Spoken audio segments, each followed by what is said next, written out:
A good time on the stream. We are done with Michigan. It is on to Super Tuesday, but we've got some numbers to comb through, and I have not really done much looking into them. So we're all going to look into it for the first time. This will be a first look. You will get my first opinions on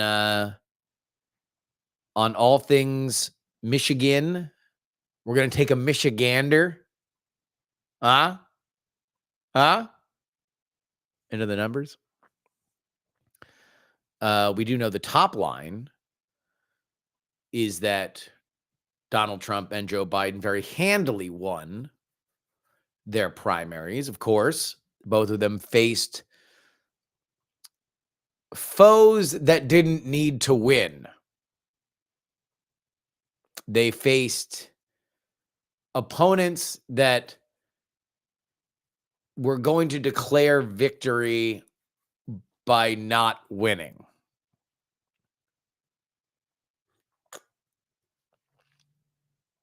For Joseph Robinette Biden Jr., it was the Uncommitted organization, the Listen to Michigan campaign.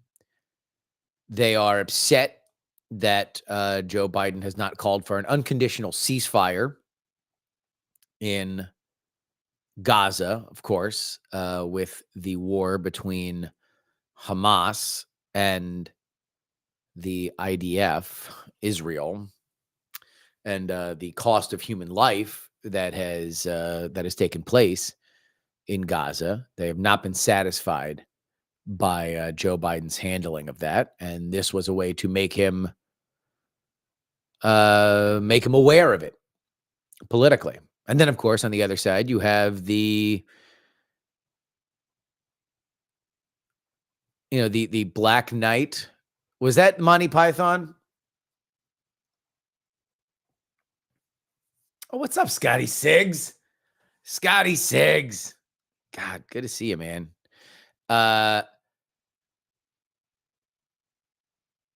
Was it the Black Knight in Monty Python and the Holy Grail? It's his but a flesh wound. That's Nikki Haley's campaign. Just arm chopped off, leg chopped off, leg chopped off, and eventually she's just like a head in the middle of the ground.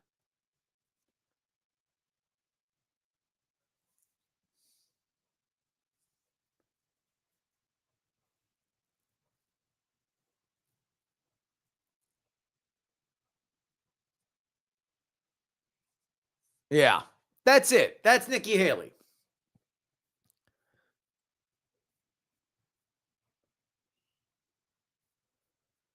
Let's see. Let's see if we can get a live look at the Nikki Haley, the Nikki Haley campaign.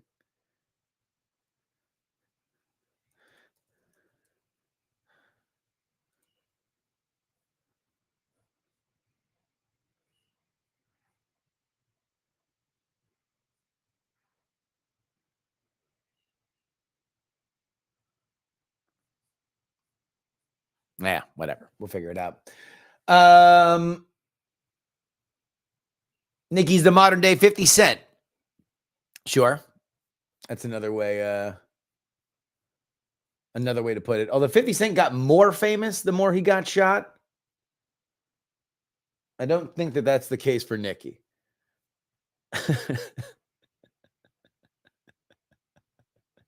Tis but a scratch. Oh boy. It does look, at least we are getting reports that Nikki Haley's going to be done on Super Tuesday, and we are going to spell out in intricate detail on Friday's episode exactly how humiliating Super Tuesday is going to be for her. That will likely be the moment that she bows out. But let's go ahead and take a look. Which side do we want to start with? Do we want to start with the Democratic side? Do we want to start with the Republican side?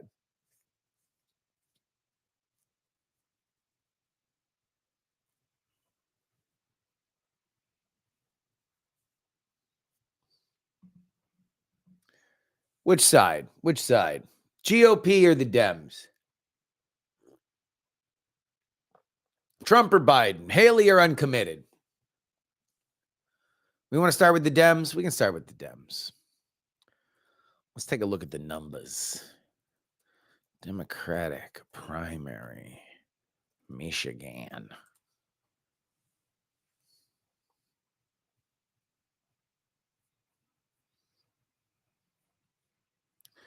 We will go to the New York Times.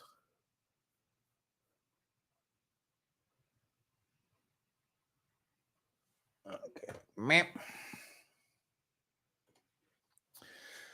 All right. Joe Biden with 618,115 votes. We're going to keep an eye on votes here because percentages are a bit tricky. Uncommitted, by far the biggest vote getter of non-Biden options, 101,000 votes. Marianne Williamson at 22,696. She is not in the race. Dean Phillips still in the race, placed behind Marianne Williamson again. So you can put together 140,000 votes in protest to Joe Biden.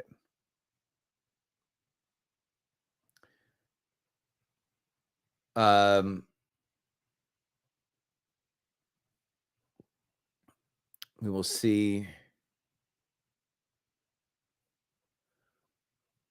Uncommitted did its best numbers in Wayne County and pretty consistently pulled in 9 to 12 in most counties in Michigan. It was pretty evenly divided. It wasn't necessarily a gigantic push in one county.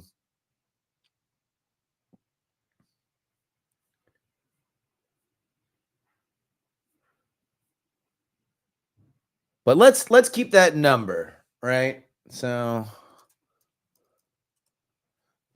let's do a little matharoo. 101,067. You know that shit is fucked when the Floridian breaks out the calculator. They don't want to do it, and they might hurt themselves in the process. Okay, so 1,044,217. Now, a lot has been made of other uncommitted pushes. I am of the belief that if we're going to try to be universal with understanding what happened in Michigan, and I do think that there's a value in that across parties, because again, we're dealing with two people that will likely be the nominee of their party in Trump and Biden. And so there's not really a worth here in looking at it tactically of looking at these results as anything other than protest. This primary doesn't matter. It didn't matter. And also, that's something that we shouldn't forget, that there's probably a bunch of people that did not vote because they don't feel like it really mattered. They either like Joe Biden or they want Joe Biden to be the president again, and so they didn't vote, or they are disgusted with Joe Biden and they didn't want to vote. Same thing with Trump, right? So there are probably going to be more people that will vote in the general election than will vote in this primary, especially because it did not have the hype. It did not have the qualifications of being something that really, really, really, really mattered. This wasn't like if, let's say, it were 2020 and COVID didn't happen and Bernie was still, well, did Michigan happen before or after COVID with Bernie? I'm not going to get sidetracked. Still, that mattered. That was something that was a big issue. When Ted Cruz was still in the race against Donald Trump, big issue. Right now, not so much. So we do have to take that into account. But we're going to keep that number, 144,217. and understand that that is pure protest. Pure. There was an organizational campaign for Listen to Michigan, but as far as I know, they didn't buy television ads. That was a volunteer group. I mean, they were probably paid on some level, but as far as I know, the amount of money, and I'm talking out of my ass here, but I don't know if I'm wrong. Listen to Michigan funding.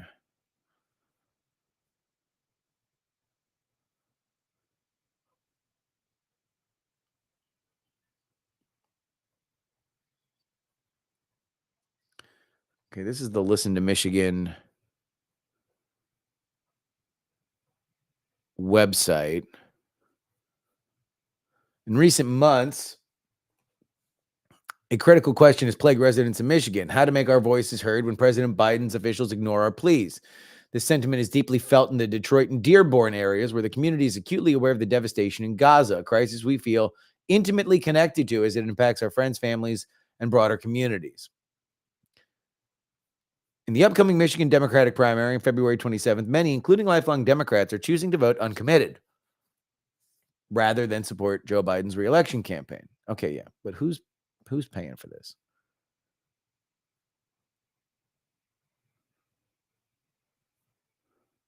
Did they have a donor thing? Donate.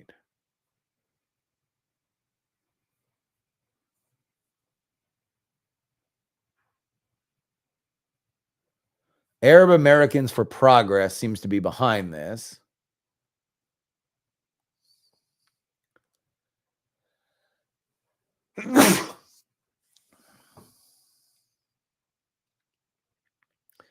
But they did not particularly have a gigantic fundraising thing. So I'm going to say right now, oh, there we go.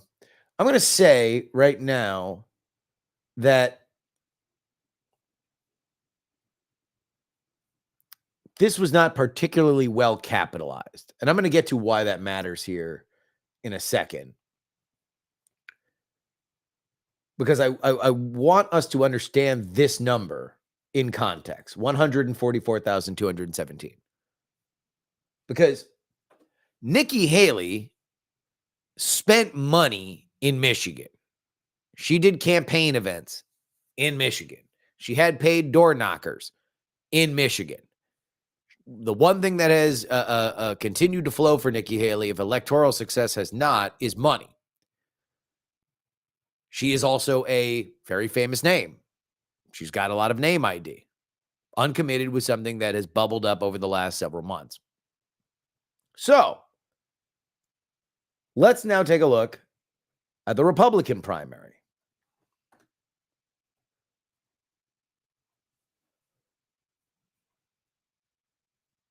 We have Nikki Haley, 26.6%. That is lower than the near 40% that she got in South Carolina. Donald Trump at 68.2. That is maybe a tick lower than his Real Clear Politics average was.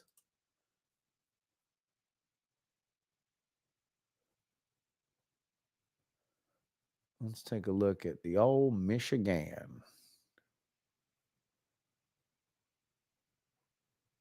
Michigan Republican presidential primary.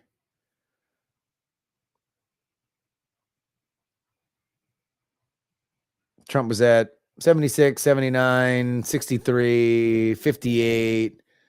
So he pretty much comes in at where his polling was. There might have been, I mean, there were some outlier polls. I guess 78, 76 when it was cut down to 2. He probably underperformed those. So 68. Yeah, there was an underperformance there. But there was only 2 polls that happened. Where did Nikki Haley come in? 26. So she was at 24 in the Hill. You know, that is what it is. I have a hard time looking at this and seeing a lot, right? But let's take a look. Let's do the same thing. 144.17 or 217. Let's take Nikki Haley's, which she spent money on again, and that's what I want to make clear here. Plus the 33,397 uncommitteds. Add them up. So you have roughly, with a lot less money, you had roughly half the amount of votes go into that uncommitted as voted for both Nikki Haley and uncommitted. Or rather, protest votes on the Democratic side were about half to what protest votes on the Republican side were. And you can take those that data however you want. I would expect that the number and the percentage is probably a little skewed because the numbers are lower. But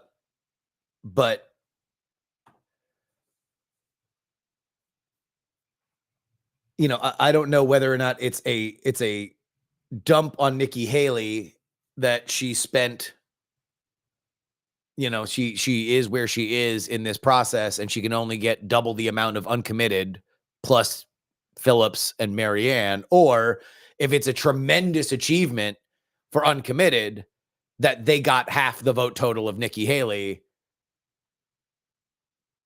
or the protest votes got half the votes of Nikki Haley, right?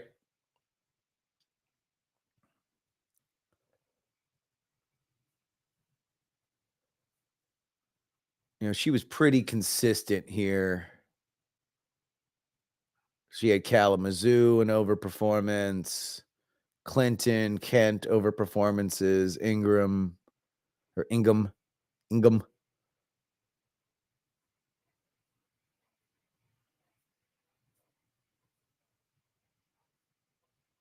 But look, it's a 44-point win for Donald Trump. I don't know how much I think it matters to get into the discourse of whether or not Donald Trump is vulnerable compared to polling. Primaries are hard to poll.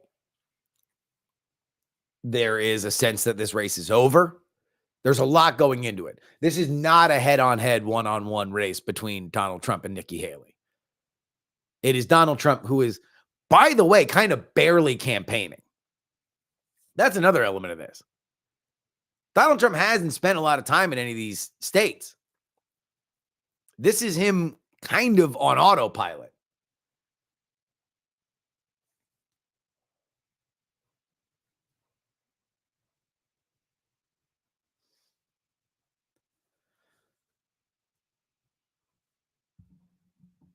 So, and this is the first time I'm looking at these numbers. So let me process my take here for you live. We'll do a little Subway sandwich artist take crafting here.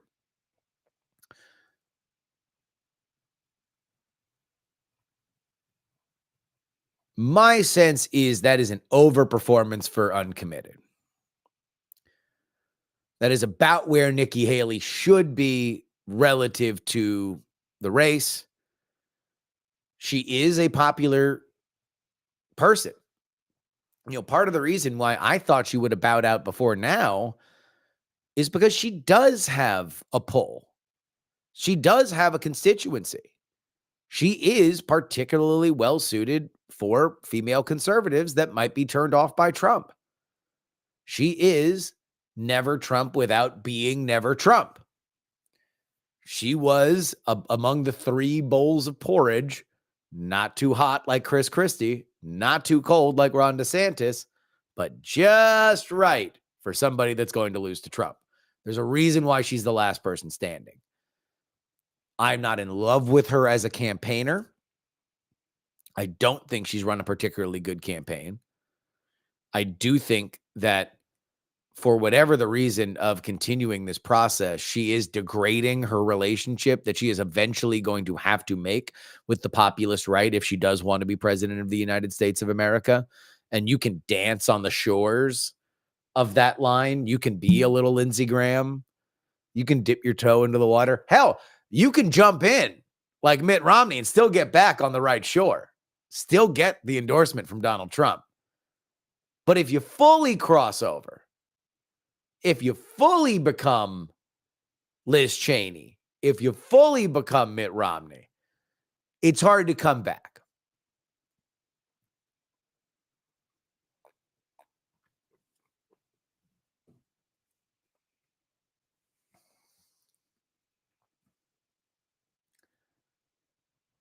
Nikki is doing it to stay relevant or actually believes in her convictions, which is also surprising.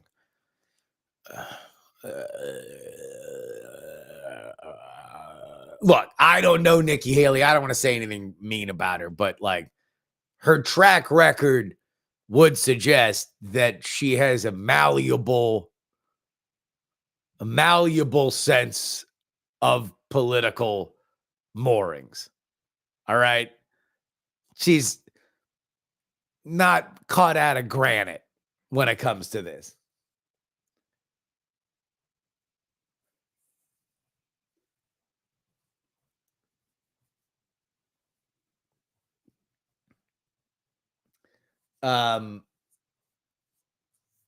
I think, look, you raise the money, you go to Super Tuesday. At Super Tuesday, it's going to be all but officially mathematically impossible for her to get the nomination. And at that point, I think you bow out. The question is going to be if she's going to endorse Trump on stage or if she's going to cool off for a little bit.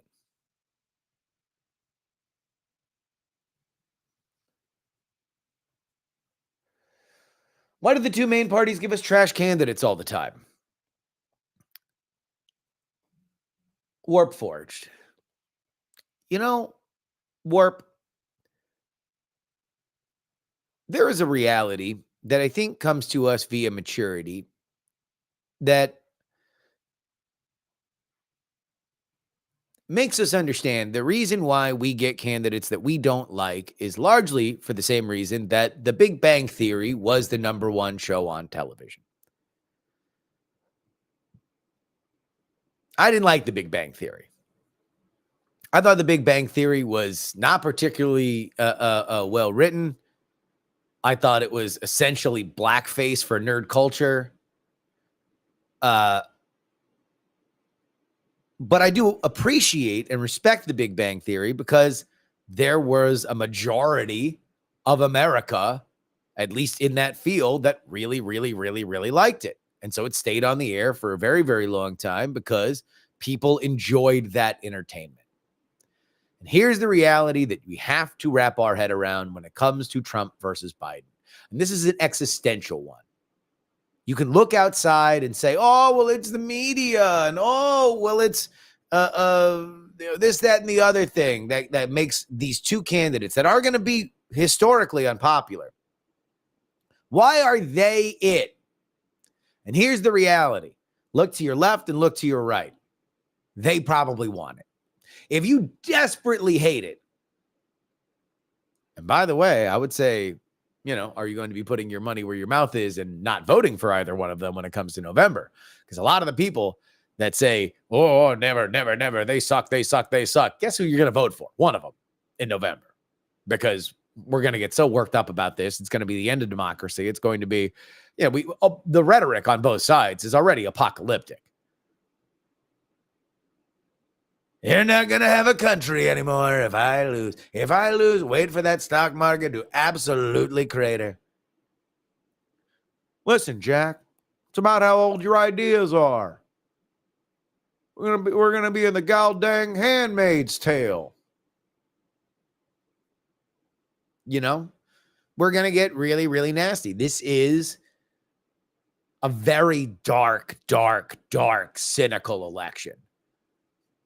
This is World War I, all quiet on the Western Front, mustard gas and tourniquets, bayonets, going just a meat grinder with this moving 1 inch at a time, east or west. That's what we're looking at. All right. But we're going to do it because the majority of Republicans want Donald Trump and the majority of Democrats want Joe Biden. The doth protest too much of this race has finally eventually come to our punchline. which is wail and gnash your teeth. But when it really comes down to it, you want it. You watching me, you want it. Statistically, you probably want it. You believe that Donald Trump and or Joe Biden are the best chance for your side to win.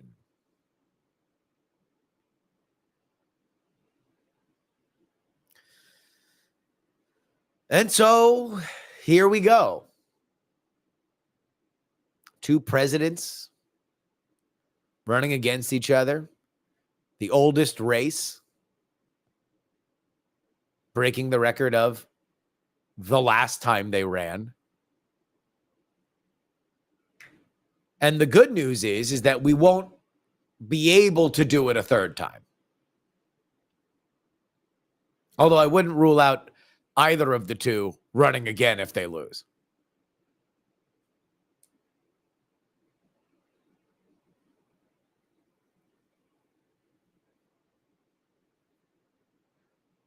Spin that. Never forget when Joe said, I'm only running again because Trump is. If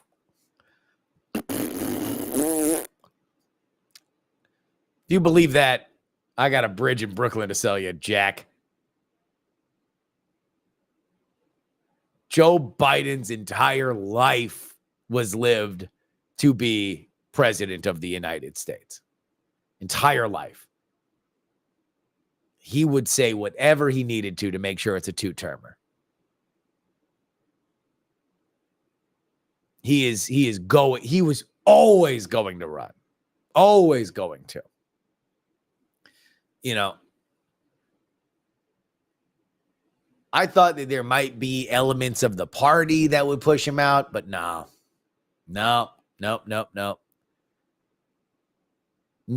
element of the party, especially after the midterms, were strong enough to say, I know for sure there's a better shot.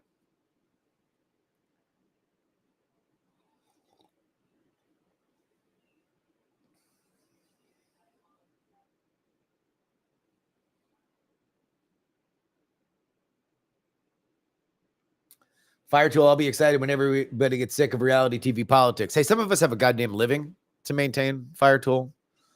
Like, I know it's eroding the fabric of society, but patreon.com.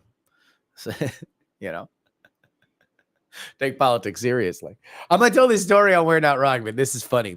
So I got an email from I think a We're Not Wrong listener. And in fact, no, I know it's a We're Not Wrong listener. And he emails me and he's like, hey, by the way, me and my wife are going to be working in Austin, but we both do Orange Theory. So you've talked about Orange Theory. Where do you go? I'd like to take a class with you.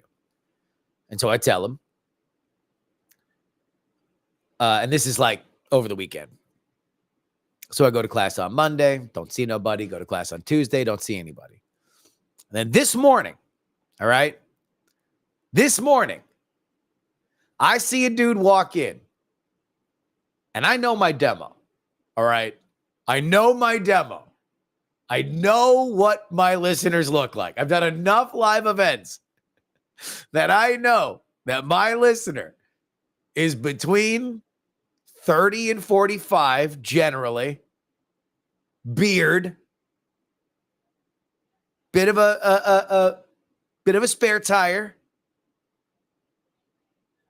nice guy. That's my demo, all right? I know it. I've known it for years. I see this dude walk in, and I'm like, it's got a shot. Got a shot. Got a shot to be that dude. Got a shot to be that dude.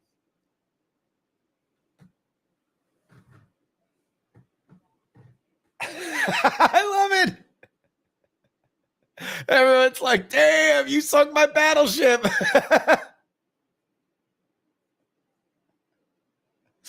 Again, generally. And he's filling out the paperwork that you need to fill out if you're not from that studio. Okay. So I'm like, okay, got a shot to be that dude. But he doesn't say anything before the class. And I don't want to be like, hey, man, are you the guy that emailed me? That's stupid, right? So we take the class. Hour-long, high-intensity workout. You know, trying to get my sweat on, doing X, Y, and Z, bop, bop, bop, bop, bop, running, inclines, lifting weights, rowing machine, all that shit. Guy didn't say anything to me. Doesn't hit me with a pound, nothing, right? So I'm like, okay, probably not that dude. Probably not. So after the class, they do a little stretching thing, but I've been trying to focus on my hamstrings. So I like to do stretching at home because I got a little thing. Long story short, but I'm leaving while everybody else is stretching.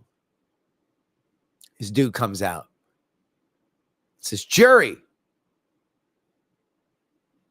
He is that dude. He is that dude. So we talk for a little bit. I ask, oh, what are you in town for? They're like, oh, me and my wife are digital nomads. We're going from here to Florida. I ask him about where he's going in Florida. And then I'm like, hey, man, fuck you. And he's like, what? Like, for real. You got to do that in front of these people so they know I'm famous. You can't be shy. Like, I work out with these same people at 6:15 in the morning. They don't know me, but it would be really impressive forever if somebody who listened to my podcast came in and said, oh, I really wanted to work out with the Gerbs. So anyway, he's a nice guy. It was fun working out with the listener. But fuck you.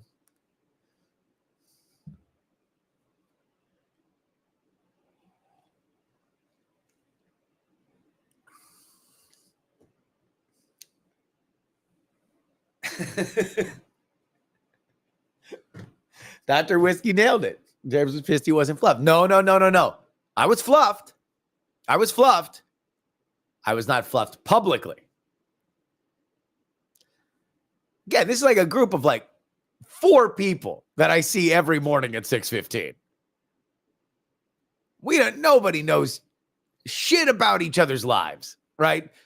Periodically, a little glimpse breaks through of somebody saying, oh, I'm in plastics. Oh, I do this. I do that. Blah, blah, blah, blah, blah, right? But in general, if you're showing up to a 6:15 class, you're not talking. Nobody wants to get in, the sociopaths that really like to talk at that hour. I am not even among them, and I talk for a living. But, come on. For the boy.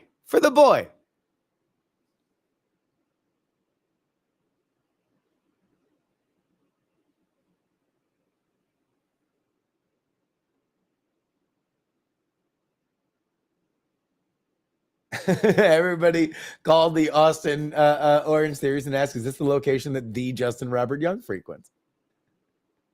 Warp Forge, ego is yuck. Well, we all got an ego. Everybody wants to feel, that they are valued and worthwhile. It was touching that somebody wanted to come out and work out with me. That was nice. To be honest, the reality is I really wish he would have said something before, because then I would have worked out next to him. I would have moved my tread and I would have worked out next to him. I would have been like, yeah, let's go. Let's fucking go. In general, Orange Theory, we just have a lot of females there. Females, especially at that time in the morning, are not the same enthusiasm that men are. So periodically, if there was a dude that used to come all the time. His name was Dre. And it's just a little like when you're walking from station to station, just like let's fucking go, blah blah blah, fist bump, shit like that. I don't know. That always feels good.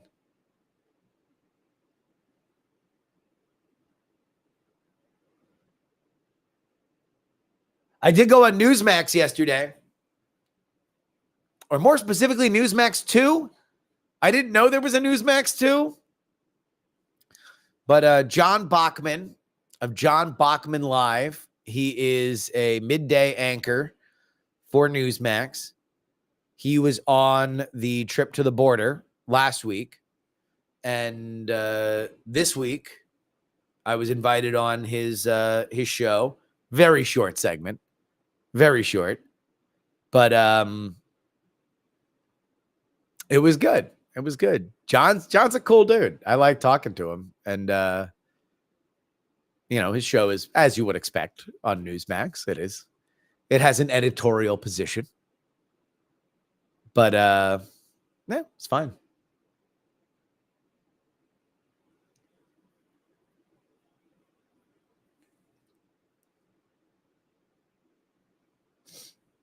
Is it resting morning, bitch boss? I'm happy to be alive, girl. No, I think the women that are working out that early are like, they're just there to survive. Like anybody is. The dudes are there to survive. No one's there to really show off. There's not really a whole lot of peacocking that happens at 6:15. The point of going to an early morning class like that is so you're waking up with the workout. So no one's walking in, daps and high fives. Isn't Cuomo now at Newsmax? No, he's at News Nation. News Nation, different from Newsmax. Newsmax, a longtime conservative organization that went into television news. And I know Newsmax because before OAN or Real American Voice, a few of these kind of post-Trump outlets, Newsmax was the Fox News alternative. And I remember one time, and this was definitely before Trump because I was still at the Go game, back when all the United flights had DirecTV things like in the back of their screens, in the back of the seats, Newsmax would take the ads that Fox News would not take.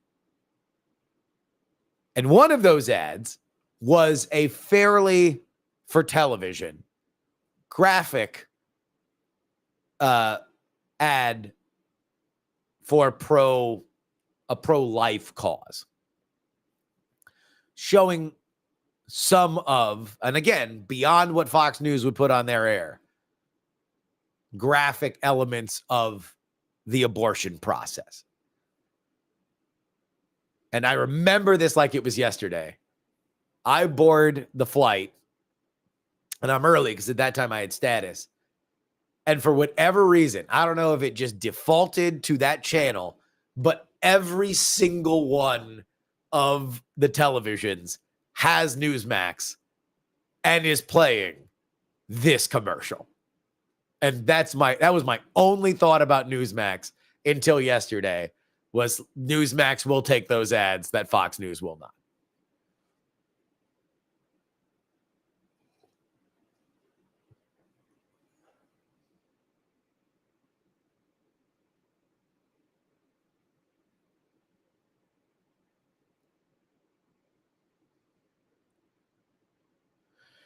But yeah, I talked about the Fani Willis case on Newsmax, and then I watched the testimony yesterday of Nathan Wade's divorce attorney, and there were moments that I laughed out loud.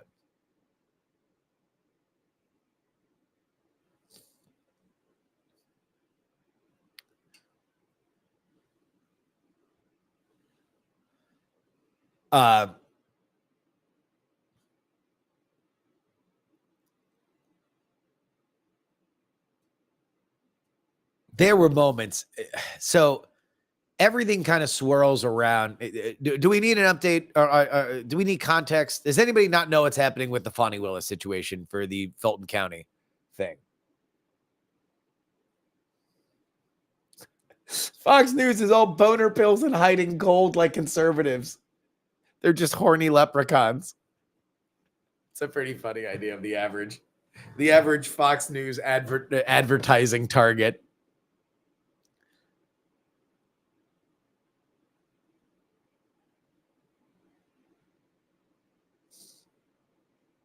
Yeah, I don't think that Fox News would take that Newsmax ad for the same reason is that not that people would believe or not believe in the cause, but for standards and practices of what they put on their air.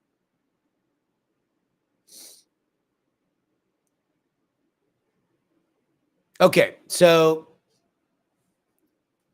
Donald Trump is facing 4 main charges, was indicted on 4 criminal charges. Number 1, the Stormy Daniels case in New York City. Number 2, the Mar-a-Lago docks case. That is federal. So the Manhattan charge is the Stormy Daniels thing. Federal is Mar-a-Lago docks. Federal is the January 6th case. And then local to Fulton County, Georgia, this is a county charge, is a RICO case against Donald Trump, resulting in the January 6th stuff, but not from the federal level, from the county level. Fani Willis is the district attorney of Fulton County. She is the one who brought that case. It is alleged that the lead prosecutor in that case was dating Fani Willis before he was named to be the lead prosecutor. Fani Willis and Nathan Wade admit that they dated, but they say they dated after he was named. It is alleged that they went on extravagant vacations after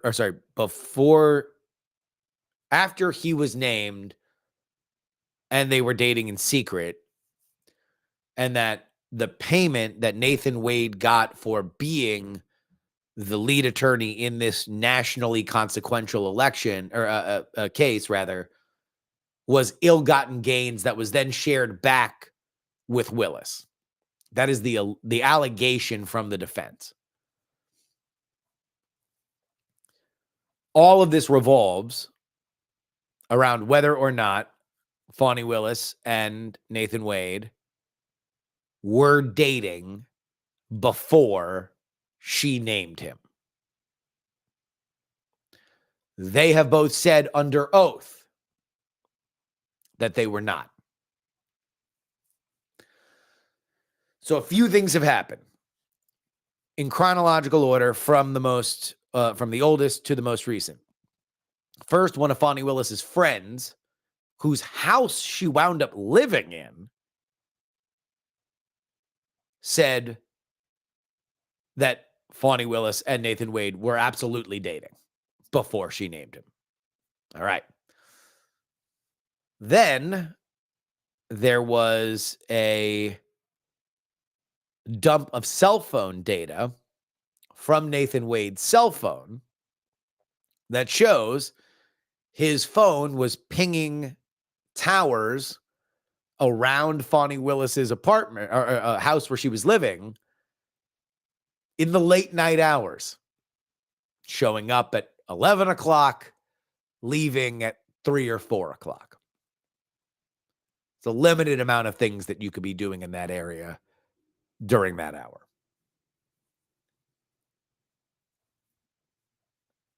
And then there was what happened yesterday. So during the initial hearing, Nathan Wade's friend and divorce attorney, Nathan Wade was getting divorced from his wife at the time, initially said that he could not testify because it was attorney-client privilege between Wade and him.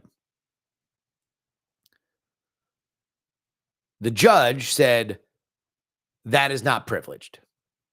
You can divulge when they started dating. And at issue were 2 texts that he sent to one of the defense attorneys, the ones trying to get this dismissed early on in this process. where the defense attorney, and you can surmise, assuming that he would be a key witness for them, asked him, do you believe or do you know that Wade and Willis were dating before he was named? And he texts, and this was the moment that I laughed out loud, absolutely.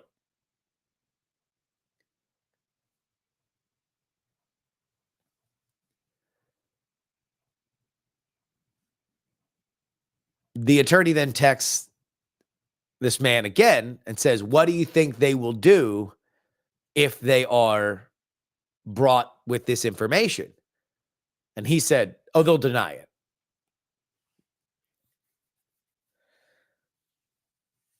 Since then, where it seemed as if he was very much cooperating with the defense, he has changed his tune. He now no longer wants to testify. He is saying that there is attorney-client privilege at play. He said on the stand yesterday, he did not want to be questioned. And so on the stand, he said that those text messages were him speculating. So there we go.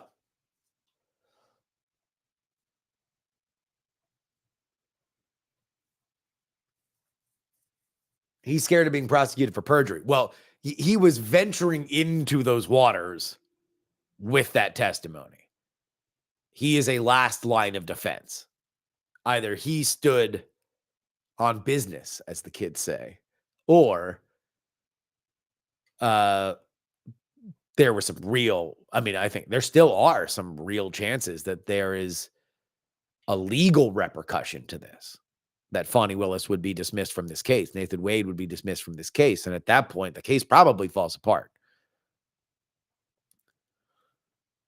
And Donald Trump has 3 cases to worry about and not 4.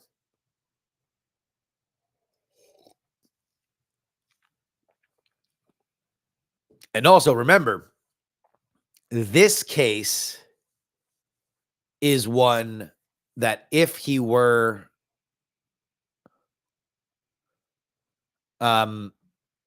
if Donald Trump were convicted, he could not pardon himself.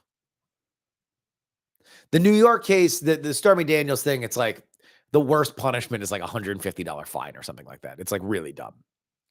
This one would contain serious consequences if they were able to prove it. The Mar-a-Lago Docks case, the January 6th case, if Donald Trump wins the election, he can pardon himself. Gone.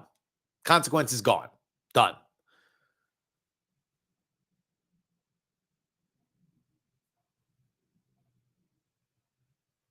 But the local cases, you cannot pardon yourself federally. Oh, yes. Somebody sent me a thing that Fulton County got hacked.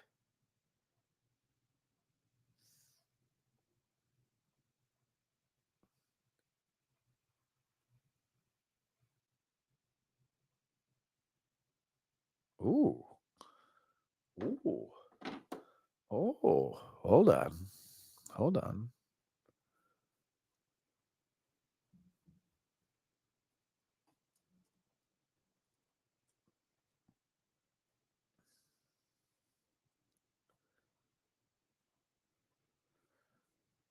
This just got sent to me. Posted a few minutes ago. Biden says he's making unannounced visit to Walter Reed for physical exam. Okay. It's his annual physical, according to the White House.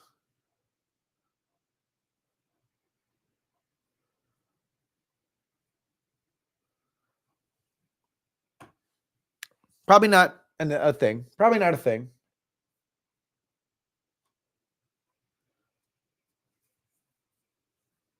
Probably not a thing. Probably not a thing. But if it were a thing, it might be a thing that I've been telling you could happen. Probably not. Vast majority of the odds would say it's probably not. But if it were, it would be an absolute shit show. It would be an absolute tire fire.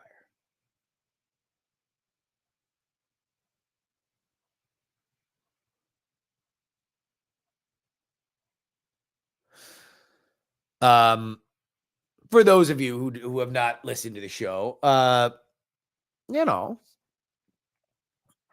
I've always said Joe Biden would never not run for president. Joe Biden would be told by his doctors that he had an elevated chance of cancer and would have to undergo chemo or some kind of thing that would make him unfit for the trail. And therefore, he would step down.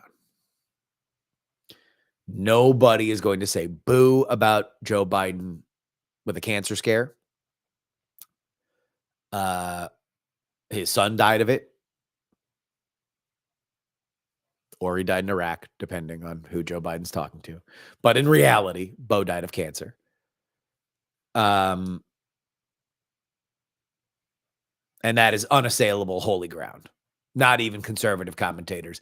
Edgelords online will question it, but everybody else would just kind of leave it be.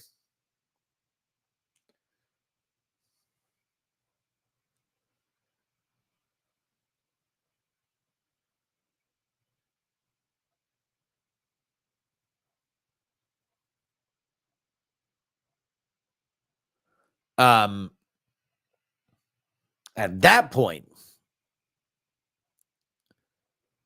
if Joe Biden is not stepping down as president, but is not seeking re-election, and he does not offer his endorsement to Kamala Harris, then we have a convention fight. But again, fan fiction. This is news GPT, right? Hallucinations. Wibbledy woozedy. Not real. Unless it was.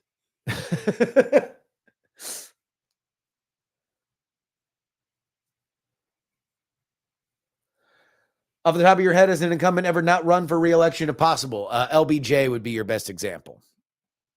Lyndon Baines Johnson facing a tremendous pushback from his own party on Vietnam and being pressed that he would be running against Robert Kennedy, decided not to run.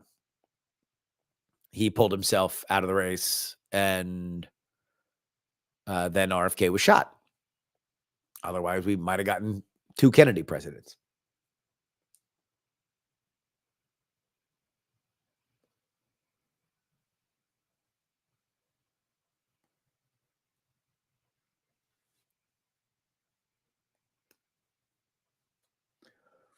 Yeah, and at that point, war profiteering.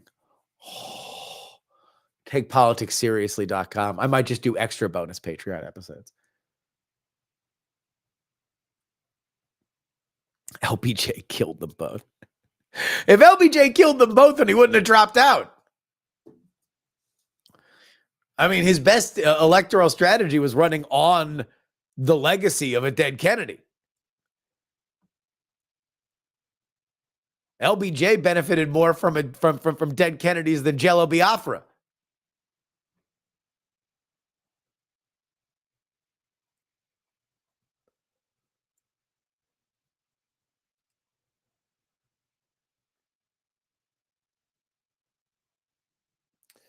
Do immigrants from our southern border prefer a black candidate over a white candidate? We got a lot there. Immigrants from our southern border. Are we talking about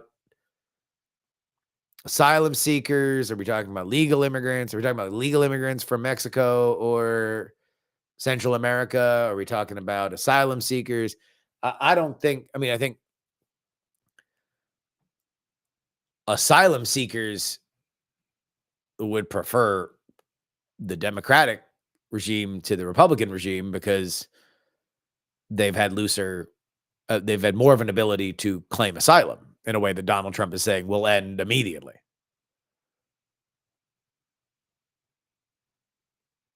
Are we asking if Mexicans are racist? I don't know if that factors in the same way. Border towns voted for Obama, so I don't think that cracks the top 10 of reasons why they would vote for or against somebody.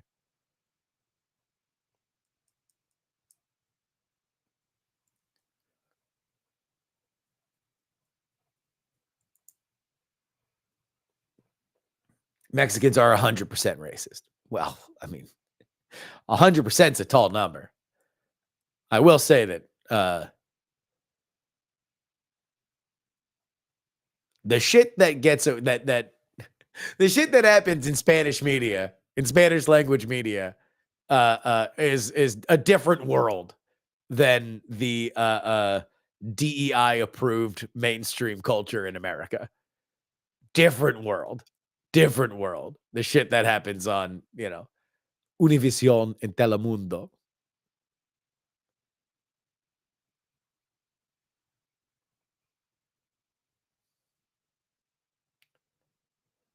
Are asylum seekers that plugged into U.S. politics more than U.S. citizens? This is something. This is why I'm going to get the ex-border patrol guy on the show next week, hopefully, or soon, because I had a conversation with him at the border event that I want to have on the show, because that was my question to him.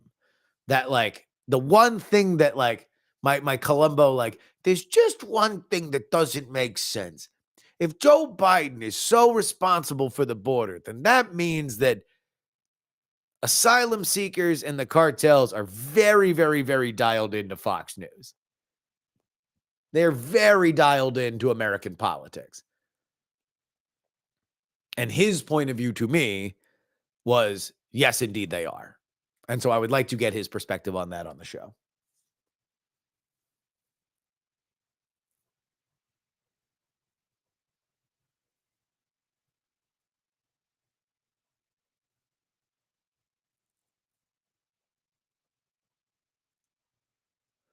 If Biden reinstated remain in Mexico, things basically go back to how they were. It is the belief of this dude, the recently retired border chief, that it's a confluence of factors, but remain in Mexico was very helpful, and it requires a very concerted effort from the State Department and not just Homeland Security. That the State Department needs to be actively involved in turning whatever screws the United States has on all of these countries to make sure that they are doing their level best to stop migrant flow for asylum claims that will not be approved.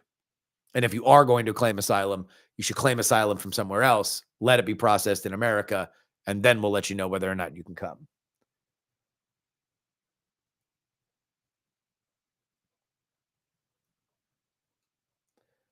Isn't the convention in Chicago this year? It could be like the 60s over again. No, I can only get so hard. Come on. Come on. I'm going to violate the TOS. They don't even let you show dicks on Elon's website. They probably do, though. Actually, no. That's probably the only site I can show my dick on.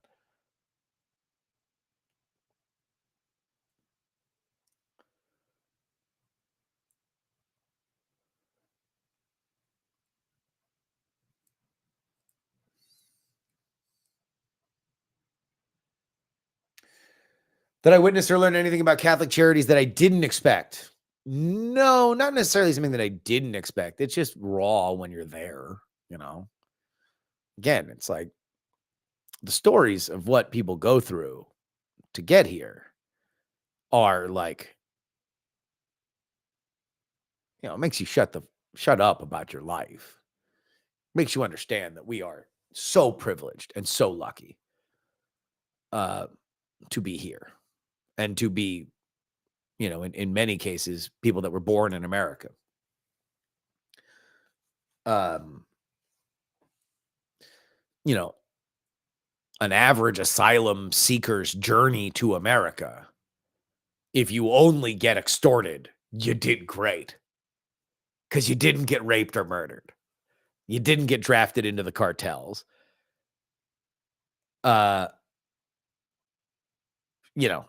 It's a horrifying meat grinder.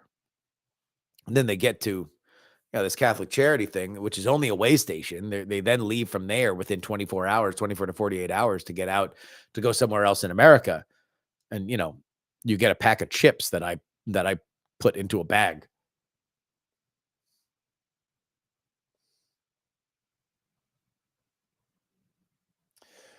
Really makes you think in Orange Theory. Look, I make no bones about it, baby. I am a foppish dandy. I'm sitting here at the height of privilege in King's Landing, complaining about the taste of the wine. I make no illusions. I am not a hard scrabble working man. I should be looked upon with scorn by the rest of the world, let alone, by the rest of America, let alone the rest of the world. I'm very, very, very lucky and privileged that I get a chance to spout my dumb mouth off for a living. For a living. Good God, I could never imagine. I'm living my dream. That is a beautiful, beautiful thing. And so everybody should look at me with absolute scorn and disgust. Because, I'm living good.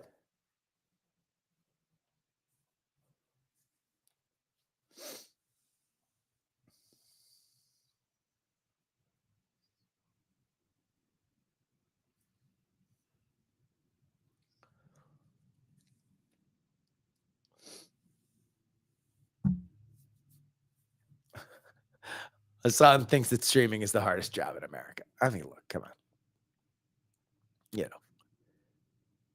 I heard an interview with Hassan Abi one time where he said that his biggest comparison was Rush Limbaugh. He believes he is doing a version of what Rush Limbaugh did. And I agree. I think he is a tremendously influential person. I don't think that, his commitment to the craft is quite what Rush's was to radio. But then again, he's in many ways inventing it. He's inventing what it means to be a streamer at that level.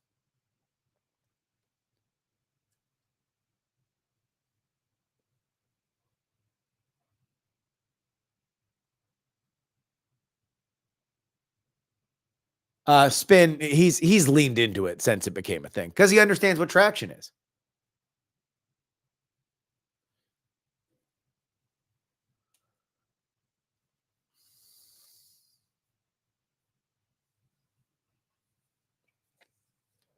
I will agree that streaming drains your fucking battery.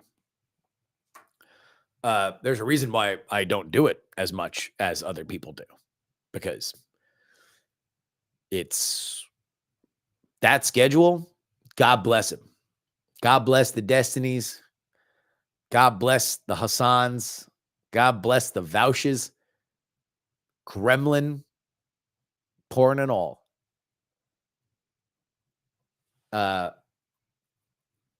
To do that schedule is crazy to me. Unfortunately, I had already built a career that did other stuff, because you cannot be both. You cannot be streaming for 9 hours and then do another thing. It is your main gig. You have to do it.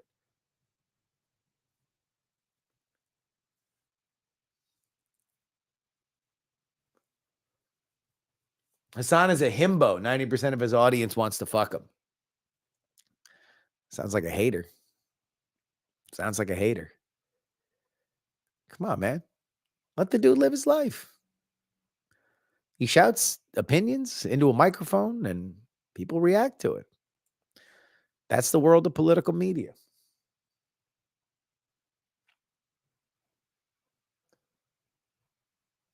If streaming is so easy, then why don't people say it's easy to do? Well, people do say it's easy to do, but, you know, usually not the people that are actually doing it.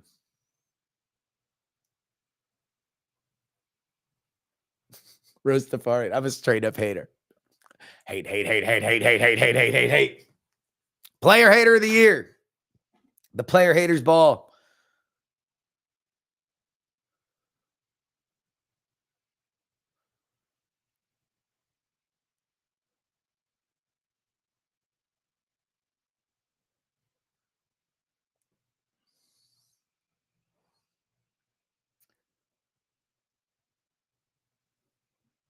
The only people that I want to F are women, son. All right. Congratulations. Congratulations on you making your choice.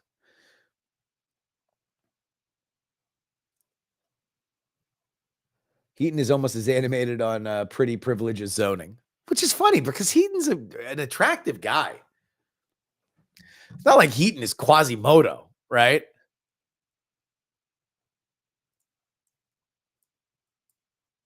He's not wrong, though. Attractive people have certain advantages. I do think really attractive people, it is very isolating. Like anything. When you are at the top or bottom percentile of anything, isolation is an issue. Lack of understanding from your peer group is isolating. Like, it doesn't make it good or bad or easy or better or whatever, but like, if you're like absolute stop traffic gorgeous, there's not a lot that anyone wants to hear you complain about anything, but we all have problems. So you just have to shut up and eat it. I know for me, there's shit that I can complain about, but I complain about dumb, petty stuff that's funny. I don't complain about my real life problems because nobody wants to hear about that shit. It's one of my favorite Kanye lines. Like, don't hit me with that bill shit because everybody got them that ain't children. Everybody's got to deal with money. Everybody's got to deal with family. Everybody's got to deal with all sorts of stuff. You can be selectively, in this case, everything that I do here is performative. I am offering up a performed slice of humanity that hopefully is engaging and exciting. But it's a dialed up version of who I am. I like to think that there's not a ton of gap between this me and the Justin you'd meet on the street. And I think in general, I think somebody once told me, I forget who it was, but they were talking about me, Brian, and Tom Merritt of what like listener consensus was of meeting us in person. And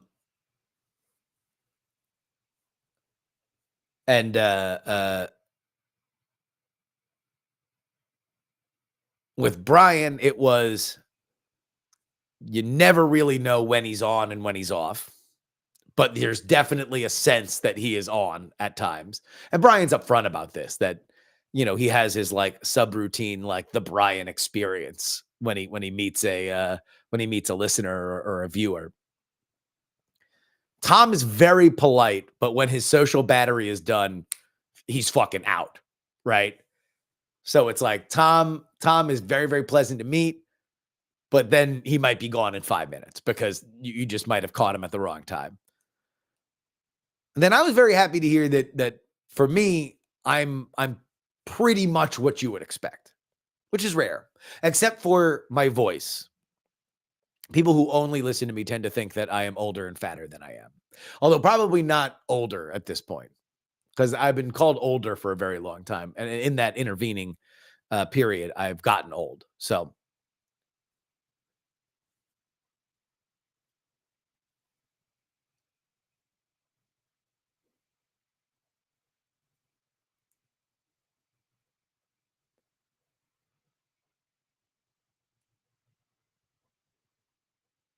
Yeah, Waffles hung out with us. Yeah.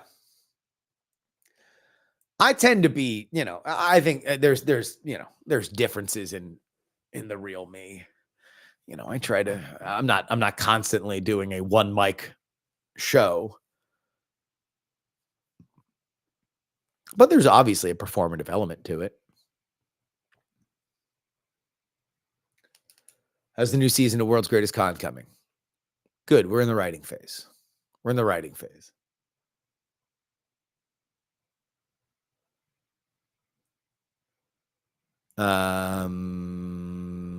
Yeah.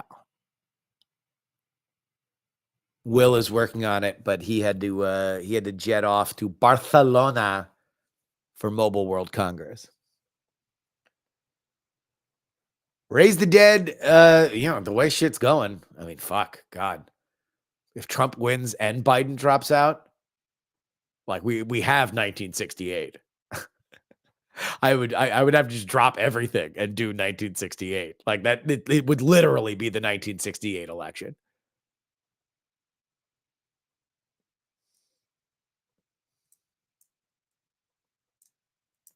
We all wear masks. Absolutely. Absolutely. We're social creatures. We want to be part of the pack. We want to be part of we want to thrive. I don't know. I've become over the last few years more specifically proud of American culture because there's a Ronald Reagan quote I heard on The Weekly, C-SPAN's The Weekly. But he would say, the Ronald Reagan quote was like, I got a letter from a man who said that you can move to Germany and live there for your entire life. And if you come from outside of the country, you're not a real German. Similarly, you can move to Japan and live there for almost your entire life, and you would not be considered truly Japanese. But it is only in America where you can come to America and from almost the moment you step foot, if you so choose, you are, in the eyes of the majority of the country, an American. And to separate national identity from race and ethnicity, which is essentially what he's talking about, and religion, I don't feel that we truly understand how revolutionary a concept that is compared to the rest of the world.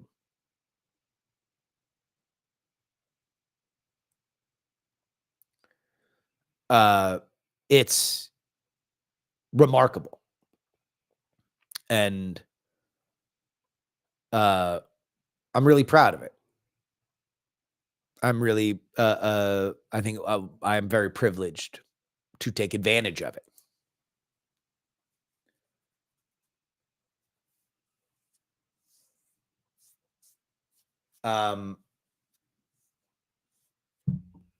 Yeah, there we go. We don't have to go too much farther into it. That, and I've always felt a kinship with the American spirit because it is tremendously self-loathing, as I am. I am truly an American, a son of the American dream, because the American dream is one that is never satisfied. And is constantly tearing itself down. But that's great, That's how muscles get stronger. They tear and repair.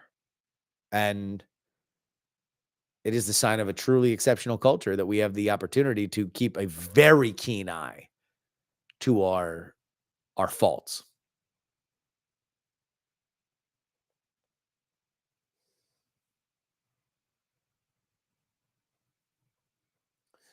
Yeah, self-loathing and egotistical at the same time. Again, we're describing me.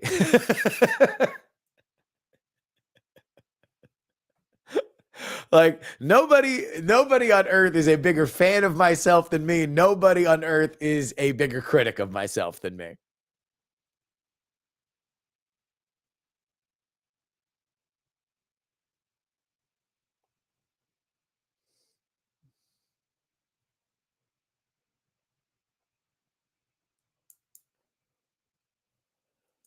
What time are we at?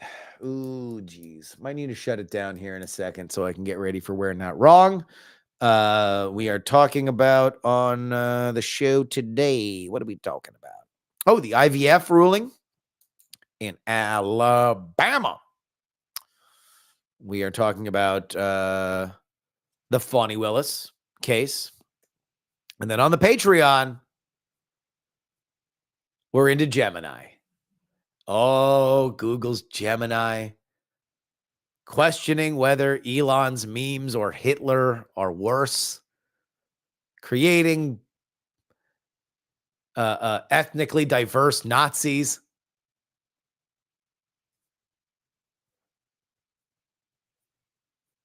We're going to get into that on the Patreon.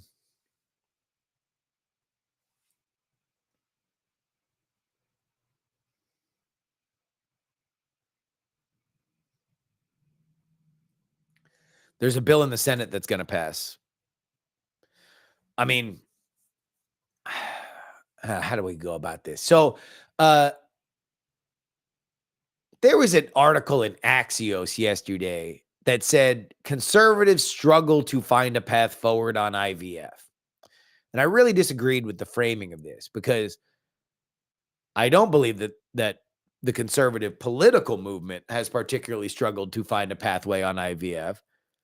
The most popular person in the party unequivocally said he was for it and called for both the state legislature and the national legislature to do something about it, at which point two members of the House who sponsored a bill that had no IVF carve-outs both came out publicly within 6 hours and said they were for it.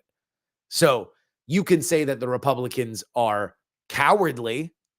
You can say that they are backtracking. You can say that they are reactive, but you can't really say that they have struggled to find a message. They had like Trump's thing like way deep down there. And it's like, wait, if Trump can kill a border bill, or what we referred to as the border bill, which I think he did, and he can make this thing happen, which I think he will, then it's not struggling to find a message. Again, you can be critical of it, but be critical of the shit that's actually happening.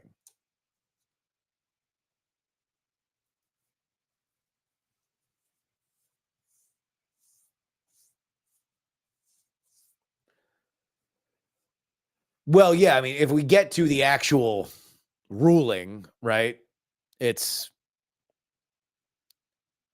the problem is that we have a bunch of legislators that want to do a bunch of dumb shit instead of shit that actually matters, right? So nut up, put your big boy and girl pants on, and make a law about this issue. That's the way that the government works.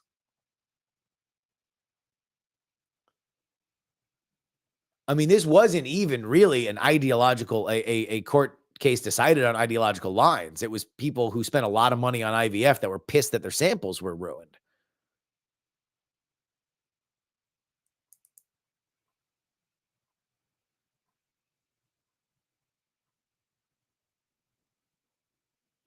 Anyway, that's what's on We're Not Wrong. But till then, friends, this is your old pal Justin Robert Young saying bye, because we don't have a sign off for this. Do you guys want a sign off for this? Should I do a sign off? We'll try a new sign off. Give me a sign off here in the in the chat. We'll try a new sign off.